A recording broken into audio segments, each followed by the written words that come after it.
Next step, erasing. Pull out that good handy dandy eraser of yours and let's get erasing. At this point we've used all the blue lead on our page. We're not going to go back and do that again. So now it's time to go back, and if there's any overlaps and the like, to get rid of it, to make sure that you don't have any like double image effects.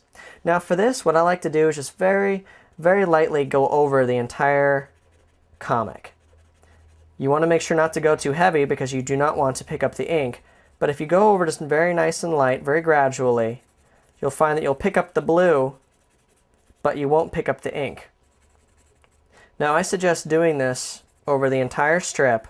One word of caution though, make sure you've allowed at least a couple minutes for the strip to have dried, the ink. You do not want to do this right after you put your ink pen down after you finish your inking process. Otherwise you could get, you're just going to be smearing. And we're going to do this across all of our panels. Then after we have a nice layer of erasing that's gone on over everything, we're going to then wipe things away, and if we still see lots of blue, we'll repeat the step.